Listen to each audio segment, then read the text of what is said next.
So আজকে দেখে নিই যে ডাব্লিউবি এসএসসি গ্রুপ ডি এর পরীক্ষা হলো, তার কোশ্চেনের অ্যান্সারগুলো, সম্ভাব্য অ্যান্সার যেগুলো হবে, আমরা এখন শুধুমাত্র জিএস এর অ্যান্সারগুলো ডিসকাস করব।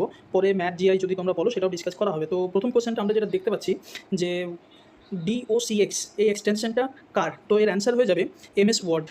এমএস ওয়ার্ড হয়ে যাবে। যদি এমএস এক্সেলের বলতো, এমএস এক্সেলের যদি বলতো তাহলে আমরা X L X S dot এটা ইউজ করতাম। যাই হোক, নেক্সট কোশ্চেন দেখে আমরা, who is known as Dhing express. Dhing express আমরা কাকে বলি? ধিং এক্সপ্রেস আমরা জানি হিমা দাসকে বলি। আর পিটি উষার ক্ষেত্রে যদি আমরা বলি, পিটি উষাকে আমরা কিন্তু পায়োলি এক্সপ্রেস বলি। পায়োলি এক্সপ্রেস এটাও আমরা জেনে রাখবো, পরীক্ষার জন্য ইম্পর্টেন্ট হয়ে যায় পায়োলি এক্সপ্রেস। লেখা একটু খারাপ হবে, কিছু তোমরা মনে করবে না, অ্যাডজাস্ট করে নেবে একটু। নেক্সট হচ্ছে what is the minimum voting age in India. ভারতে ভোটিং এজ কত? এটার অ্যান্সার হয়ে যাবে 18 ইয়ার্স। আমরা জানি প্রথমে ভারতের ভোটিং এজ কত ছিল? স্বাধীনতার পরে 21 ইয়ার্স এজ ছিল, কিন্তু এটাকে চেঞ্জ করা হয় 61 অ্যামেন্ডমেন্ট মাধ্যমে চেঞ্জ করা হয় এবং সেটাকে চেঞ্জ করে 18 ইয়ার্স করা হয়। আর যদি বলে কত সালে করা হয়েছিল সেটাও জেনে রাখবে, 1989 সালে কিন্তু এটা করা হয়েছিল চেঞ্জটা। আর আসতে পারে সেই সময় প্রধানমন্ত্রী কে ছিল? তাহলে প্রধানমন্ত্রী ছিল রাজীব গান্ধী। এটাও কিন্তু ভালো ইম্পর্টেন্ট কোয়েশ্চেন আসতে পারে। চলো নেক্সট কোয়েশ্চেন দেখে নিই। Bhanu Singha is the pen name of কোন কবির ছদ্মনাম হচ্ছে ভানু সিংহ? আমরা সবাই জানি কবিগুরু রবীন্দ্রনাথ ঠাকুর। কবিগুরু রবীন্দ্রনাথ ঠাকুরের আরেকটা নাম হচ্ছে বার্ড অফ বেঙ্গলও বলা হয়, কিন্তু BARD, bird, bird of Bengal বলা হয় রবীন্দ্রনাথ ঠাকুরকে। এটাও জেনে রাখবে, পরীক্ষা পারপাসে ইম্পর্টেন্ট হয়ে যায়। নেক্সট কোয়েশ্চেন আমরা দেখছি, who become the youngest ever world chess championship 2024? No doubt answer হয়ে যাবে ডি গুকেশ। ডি গুকেশের বাড়ি কোথায়? ডি গুকেশের বাড়ি হচ্ছে তামিলনাড়ু। এটা জেনে রাখবে। আচ্ছা, আর একটা জিনিস যেটা জেনে রাখতে হবে এখানে, ডি গুকেশ কাকে হারিয়েছিল? তো এটা মনে রাখবে, চায়নার ডিং লিরেন, যে ওয়ার্ল্ড চ্যাম্পিয়ন ছিল ডিং লিরেন, চায়নার ডিং লিরেনকে কিন্তু হারিয়ে ডি গুকেশ এবার ওয়ার্ল্ড চেস চ্যাম্পিয়নশিপ হয়। আচ্ছা, আরেকটা জিনিস জেনে রাখবে, চেস যে খেলাটা হয় দাবা, তাতে কতগুলো বক্স থাকে? তো 8x8, যারা চেস খেলা জানে তারা জানে 8x8 64টা কিন্তু বক্স থাকে, এটা আমাদের জেনে রাখতে হবে। চলো নেক্সট কোয়েশ্চেন দেখে আমরা, এটা যদিও জিআই এর কোয়েশ্চেন, তবু আমরা একটু ডিসকাস করে নিই সহজ। এখানে যেটা বিপরীত সেটাকে বাকিগুলো থেকে আলাদা সেটা বের করতে হবে। তো আমরা দেখছি কটক, কারণ বাকি বিহারের রাজধানী পাটনা, উত্তরপ্রদেশের লখনৌ, ঝাড়খণ্ডের রাঁচি, কিন্তু উড়িষ্যার রাজধানী আমরা জানি ভুবনেশ্বর। কটক একটা বড় শহর। চলো নেক্সট কোয়েশ্চেন আমরা দেখি, what is the process of moving from one page to another on a website called? তো এটা অনেকে কনফিউশন আছে, কেউ ব্রাউজিং বলছে, কেউ নেভিগেশন বলছে। তো সুইটেবল অ্যান্সার এখন নেভিগেশনটা করো, বাকি অ্যান্সার কি অফিসিয়াল যখন আসবে তখন ওটা দেখে নেওয়া যাবে। নেক্সট কোয়েশ্চেন দেখি আমরা, by which amendment was panchayati raj system given constitutional status?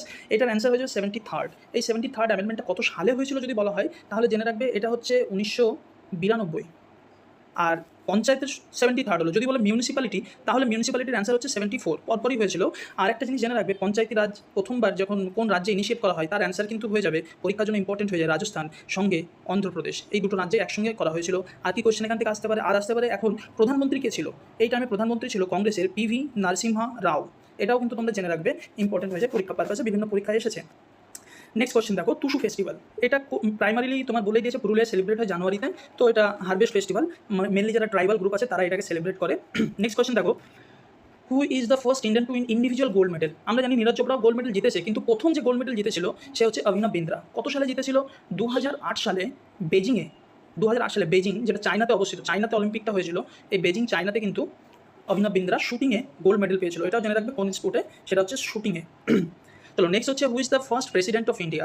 ভারতের প্রথম president doctor Rajendra Prasad, option B হয়ে যাবে। নিচে যে অপশনটা আছে, জওহরলাল নেহরু ভারতের প্রথম প্রধানমন্ত্রী, সর্বপল্লী রাধাকৃষ্ণন ভারতের প্রথম উপরাষ্ট্রপতি, আর ডক্টর BR আম্বেদকর ভারতের প্রথম ল মিনিস্টারও বলা যেতে পারে, আবার সংবিধানের রচয়িতাও বলা যেতে পারে, ফাদার অফ ইন্ডিয়ান কনস্টিটিউশন।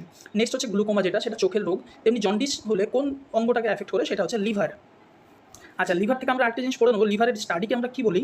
লিভারের স্টাডিকে আমরা কিন্তু হেপাটোলজি বলি, এটা লিখে রাখবে, হেপাটোলজি, LOGY, হেপাটোলজি, এটা জেনে রাখবে। চলো নেক্সট কোয়েশ্চেন আমরা দেখে নিই, হু created the first map of India? এটা জেমস রেনেল হয়ে যাবে, ক্লাস 8 NCERT-তে দেওয়া আছে কোয়েশ্চেনটা খুব সুন্দরভাবে। কুইট ইন্ডিয়া মুভমেন্ট, ভারত ছাড়ো আন্দোলন, এটা কিন্তু 1942 সালে হয়েছিল, ভারত ছাড়ো আন্দোলন। লিডার, এটার একটা জিনিস জেনে রাখবে, এর কোনো লিডার ছিল না, এটাকে লিডারলেস মুভমেন্টও বলা হয়। 1942 সালে হয়েছিল ভারত ছাড়ো আন্দোলন। 1920 সালে হয়েছিল অসহযোগ আন্দোলন। 1930 সালে বা হয়েছিল আমাদের আইন অমান্য আন্দোলন। তার মানে মোটামুটি, আর 1947-এ তো আমাদের দেশ স্বাধীন হয়ে যায়।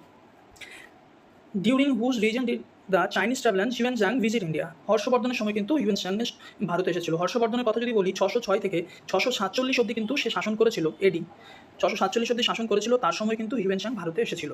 চলো নেক্সট কোয়েশ্চেন হচ্ছে, শান্তিনিকেতন কবে ইউনেস্কো ওয়ার্ল্ড হেরিটেজ হয়? এটার অ্যান্সার খুব সুন্দর কোয়েশ্চেন, 2023 সালে কিন্তু পাই। নেক্সট কোয়েশ্চেন দেখে নিচ্ছি আমরা, জিএসের যেটা আছে, সুন্দরবন মেনলি কোন টাইপের ফরেস্ট? এটা ম্যানগ্রোভ ফরেস্ট, কারণ ম্যানগ্রোভ এখানে বনভূমি দেখা যায়, সঙ্গে এখানে আমরা জানি সুন্দরী গাছও দেখা যায়, সুন্দরী গাছের জন্য নাম কিন্তু সুন্দরবন হয়েছে। তাছাড়া এখানকার যে স্পেশাল ক্যারেক্টার বলতে রয়্যাল বেঙ্গল টাইগার দেখা যায় এখানে। আর নিউ মেটাফোরও কিন্তু এখানে দেখা যায়, নিউ মেটাফোর এগুলো সব আমাদের কিন্তু জেনে রাখতে হবে ইম্পর্টেন্ট পরীক্ষার জন্য। চিফ ইলেকশন কমিশনারকে কে অ্যাপয়েন্ট করে? প্রেসিডেন্ট অ্যাপয়েন্ট করে। বর্তমানে এসআইআর চলছে, আমরা সবাই জানি, স্পেশাল ইন্টেন্সিভ রিভিশন, সেই জন্য এই কোশ্চেনটা চলে এসেছে এখান থেকে। আমাদের এসআইআর বর্তমান চিফ ইলেকশন কমিশনারের নাম কি সেটা কিন্তু তোমরা কমেন্ট সেকশনে লিখে জানাবে। নেক্সট কোশ্চেন হচ্ছে in which field Arjuna award দেওয়া হয়? অর্জুনা অ্যাওয়ার্ড দেওয়া হয় স্পোর্টসের জন্য।